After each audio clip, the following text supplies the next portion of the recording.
Seguimos ao vivo contando que os parlamentares da oposição ao governo do presidente Lula estão discutindo ações para voltarem às ruas em apoio ao ex-presidente Jair Messias Bolsonaro e contra o governo de Lula. Mas um conselho tem sido para o convite não fique sendo dos parlamentares, ou seja, não há um entendimento que os parlamentares possam intitular ou possam arrastar essa multidão. A ideia é que gere um sentimento, na verdade, entre a população e não seja necessário que um só parlamentar seja o responsável por aquele movimento. Com quem eu conversei hoje na parte da manhã, a expectativa é que os deputados estejam nesses atos somente como convidados e não como organizadores. E eu explico essa justificativa que eu ouvi, é o receio de acabar evitando, tendo um novo impasse com o Supremo Tribunal Federal,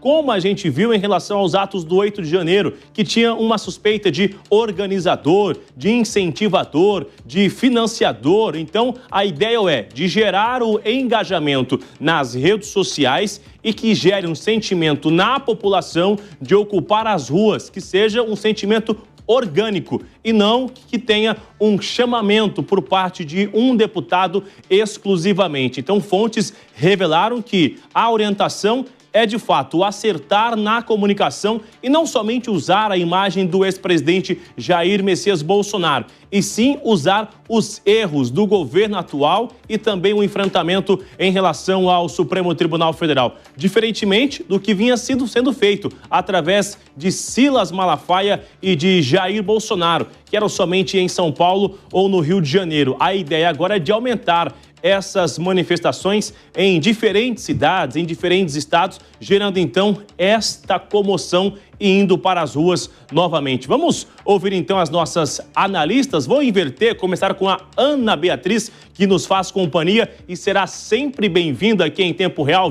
Viu, Ana? Tô acompanhando aí as redes sociais. A quem reclama, a gente está sempre junto aqui, não tem problema. Só para a gente entender então, isso é assertivo quando se fala em esse chamamento orgânico e não incentivar que um só deputado faça esse convite? Você acha que o Supremo Tribunal Federal está de olho em quem está organizando esse tipo de evento, Ana?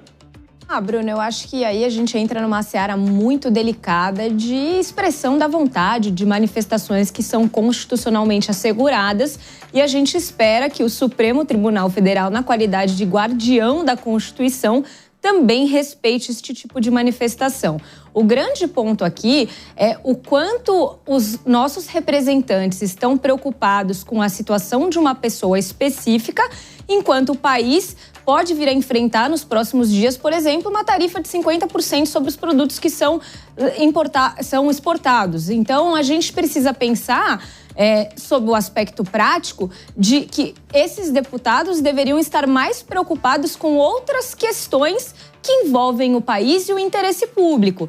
E eu só acho que isto deveria acender um alerta, não para o Supremo Tribunal Federal, mas para os eleitores, para que nas próximas eleições tenham mais cuidado em quem depositam o seu voto e a sua confiança.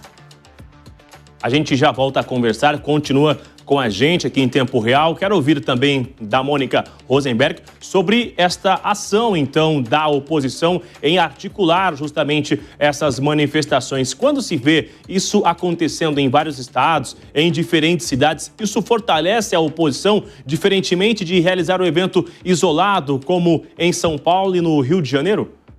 Bruno, fortalece se houver gente suficiente. E eu ando muito preocupada com a capacidade de mobilização, não da oposição ou da esquerda, mas em geral, eu tenho a impressão que as pessoas não querem mais ir para as ruas, estão cansadas, estão frustradas. E eu entendo que seria muito mais forte hoje, a grande ágora hoje é a rede social. É ali que há que se fazer pressão, é ali que as pessoas estão engajadas e mobilizadas, e continuar insistindo em ir para a rua acaba trazendo uma leitura de que o movimento está esvaziado, a oposição está sem força, mas é importante entender, o fato de não ter gente indo para os movimentos de rua não significa que a oposição está sem força ou de que aquele movimento está esvaziado. E esse é um erro de leitura muito perigoso que nós podemos estar fazendo nesse momento. Obrigada às nossas comentaristas.